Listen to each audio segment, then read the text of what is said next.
उस बीच बड़ी खबर आपको बताएं, दिल्ली से आ रही है, जहां पर मंथन लगातार जारी है और ऐसे में बैठक भी लगातार जारी है। दिल्ली से बड़ी खबर आपको बता दें, बीजेपी मुख्यालय में अहम बैठक जारी है।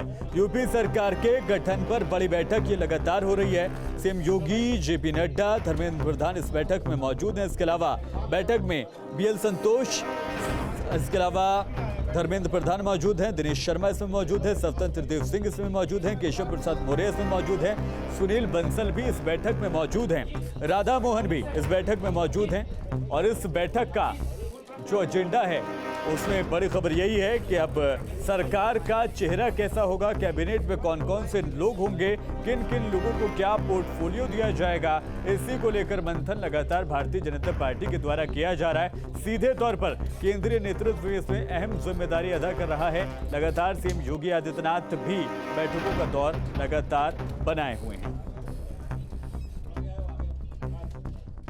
तो दिल्ली में बीजेपी की बड़ी बैठक चल रही है। बैठक में चुनाव परिणामों की समीक्षा भी की जा रही है। जिन जिन जगहों पर हार का मुंह देखना पड़ा है भारतीय जनता पार्टी को, वहां पर समीक्षा की जाएगी। कारणों को जानने की कोशिश की जाएगी कि क्या वजह रही है, किन वजहों से जब पीएम की लहर चल रही थी, सीएम योगी की लहर चल रही थी, तो इन जगहों पर हार आखिर क्यों हुई है।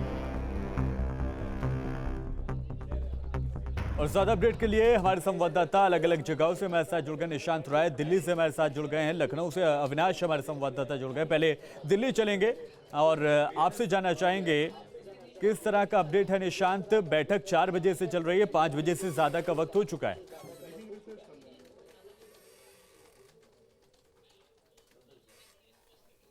का समय हो चुका है और बैठक में जो प्रमुख चर्चा है वो हार की समीक्षा की जा रही है। खासकर बीजेपी ने जिस तरीके से पूर्वांचल में कई सारी सीटें लूज की हैं उस पर चर्चा की जा रही है। गाजीपुर पूरा जिला बीजेपी वहां पर हारी है, जबकि केंद्रीय मंत्री मनोज सिन्हा जो कि पहले मोदी सरकार के जो पहले फेज था उसमें मंत्री थे, रेलवे MOS रेलवे थे, इसके बाद IT एंड कम्युनिकेशन उनके पास था, लेकिन उसके बावजूद वहां पर वो हारे हैं। और अभी फिलहाल वो LG हैं जम्मू कश्मीर के।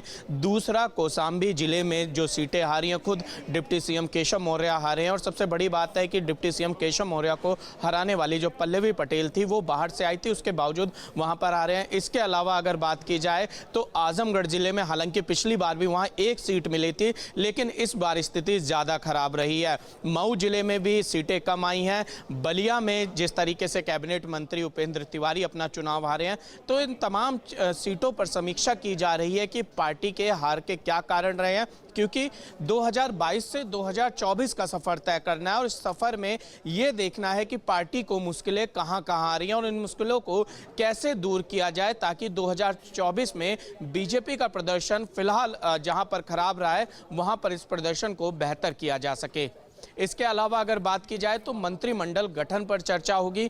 मंत्रिमंडल में कौन कौन से ऐसे चेहरे हैं, फॉर्मूला क्या रहने वाला है, पुराने कितने मंत्रियों को जगह मिलनी है। जो सूत्रों के हवाले से हमारे पास जानकारी है कि पिछली बार के लगभग 50% मंत्री इस मंत्रिमंडल गठन में रहेंगे। इसके अलावा नए 50% मंत्रियों को मौका में दिया जाएगा। सबसे बड़ी बात जो पूरे 5 साल योगी सरकार पर आरोप लगता रहा है कि ब्यूरोक्रेट्स जो हैं वो सरकार चलाते हैं। ऐसे में असीम, अरुण, राजेश्वर सिंह, AK शर्मा जैसे जो तमाम बीजेपी में शामिल हुए ब्यूरोक्रेट हैं, इनकी भूमिका बड़ी हो सकती है। इसके अलावा बात की जाए तो जातिगत समीकरण साधने के लिए, खासकर जिस तरीके से इस बार बीजेपी को जाटव वोट मिला है, तो बेबी रानी मौर्य को बड़ा मंत्रालय या बड़ा मौका दिया जा सकता है। कहा यहां तक जा रहा है कि उनको डिप्टी CM बनाया जा सकता है। पूर्वांचल में जो बीजेपी को नुकसान हुआ है उसकी भरपाई करने के लिए हो सकता है कि पूर्वांचल से कोई ब्राह्मण चेहरा डिप्टी CM की पोजीशन पे आए।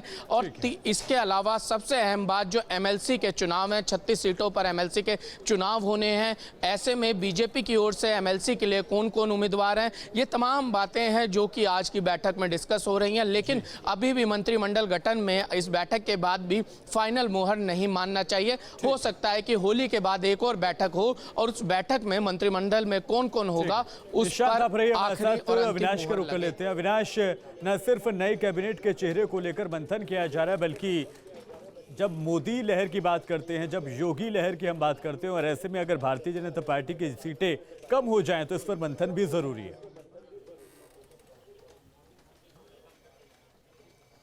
देखिए जाहिर सी बात है, जब चुनाव खत्म होता है तो सभी राजनीतिक पार्टियां अपने अपने हिसाब से हार और जीत की समीक्षा करती है। जहां तक सवाल भारतीय जनता पार्टी का है तो निश्चित तौर पर भारतीय जनता पार्टी की लगभग 50 सीटें कम हुई हैं और सबसे ज़्यादा नुकसान भाजपा को गाजीपुर, चंदौली, माफ़ करिएगा, गाजीपुर, बलिया, मऊ, आजमगढ़ में हुआ है। लेकिन देखिए शफान, अगर वहाँ के आप जातीय समीकरण को समझे तो जो हार की वजह है कहीं ना कहीं साफ हो जाती है। और चूंकि जिस तरीके से जिस बेल्ट में भाजपा की हार हुई है, जैसे हम गाजीपुर की बात कर लें, गाजीपुर में जो कास्ट कॉम्बिनेशन है वो बड़ा इस चुनाव में उसको देखा गया कि वो समाजवादी पार्टी के पक्ष में एक मजबूती के साथ डेडली कास्ट कॉम्बिनेशन साबित हुआ। जैसे कि अगर हम यादव वोटरों की बात करें, एक मुश्त जो यादव वोटर था वो समाजवादी पार्टी के साथ गया। मुस्लिम मतदाताओं की बात करें, चूंकि अच्छी खासी तादाद, चाहे हम गाजीपुर के किसी भी विधानसभा में चले जाएं, जमनिया की बात कर लें, गाजीपुर सदर की बात कर लें, जखनिया की बात कर लें, या फिर जो बाकी की विधानसभा सीटें हैं, वहां पर यादव और मुसलमान के अलावा जो राजभर वोट बैंक है उसकी भी अच्छी खासी तादाद है। और जिस तरीके से इस बार देखा गया कि जो राजभर वोट बैंक है वो मुखर होकर खुलकर वो ओम प्रकाश राजभर के साथ खड़ा दिखा, तो वहां पर हार की एक वजह समझ में आती है कि जो जातीय समीकरण है, कहीं ना कहीं उस जातीय समीकरण को, जातीय ध्रुवीकरण को तोड़ने में भारतीय जनता पार्टी असफल रही। कुछ ऐसे ही हालात आजमगढ़ में भी नजर आए। आजमगढ़ में भी अगर हम यादव मुस्लिम वोट बैंक की बात करें तो यादव मुस्लिम वोट बैंक की जो तादाद है सबसे ज्यादा है, और उसके साथ जो राजभर वोट जुड़ा वहां की कुछ विधानसभाओं में, उसने भाजपा को काफी नुकसान किया। तो भाजपा को ये तो पता है कि हार वहां पर कैसे हुई, लेकिन उसको ठीक कैसे करना है भारतीय जनता पार्टी उस पर विचार करेगी कि 2024 में जो परफॉर्मेंस रहा इन जिलों में भारतीय जनता पार्टी का, वो परफॉर्मेंस ना रहे। और चूंकि लोकसभा का चुनाव है, प्रधानमंत्री को चुनने का वो चुनाव होगा, तो वैसे में उस जातीय समीकरण को, उस जातीय लामबंदी को किस तरीके से ध्वस्त किया जाए, तो भाजपा अब उस पर काम करना शुरू कर देगी। तो ये चूंकि देखिए, ये जब समीक्षा होती है तो बाद में उसको लेकर एक एक्शन प्लान भी पार्टियां बनाती हैं, रोड मैप तैयार किया जाता है कि आने वाले समय में किस तरीके से उन जातियों को खुश करने का काम किया जाएगा, उन जातियों के जो प्रमुख चेहरे होंगे, उनके नेता होंगे, उनको किस तरीके से अपने पाले में लाया जाए।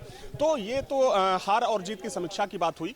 लेकिन देखिए, जो मुख्य रूप से आज की जो बैठक चल रही है, जानकारी ये मिल रही है कि उस बैठक में कैबिनेट का गठन और जो एमएलसी चुनाव होना है, इसको लेकर मुख्य रूप से चर्चा होगी। अगर हम एमएलसी चुनाव की बात करें तो माना जा रहा है कि आज देर शाम या कल सुबह तक जो प्रत्याशियों के नाम होंगे भाजपा के, वो घोषित कर दिए जाएंगे, क्योंकि 15 मार्च से ही जो नामांकन की प्रक्रिया है वो शुरू हो गई है। तो भाजपा नहीं चाहेगी कि इसमें और ज़्यादा देरी हो। दूसरी बात, जहां तक सवाल कैबिनेट गठन को लेकर है, तो देखिए कैबिनेट गठन की बात करें तो जो कैबिनेट का गठन होने वाला है शफान, उसमें 2024 में जो चुनाव होना है उसकी साफ झलक देखने को मिलेगी। ठीक है, अविनाश नजर बना के रखिएगा। निशांत, आप भी दिल्ली में लगातार नजर बनाए रखिएगा। बहुत शुक्रिया तमाम जानकारी के लिए।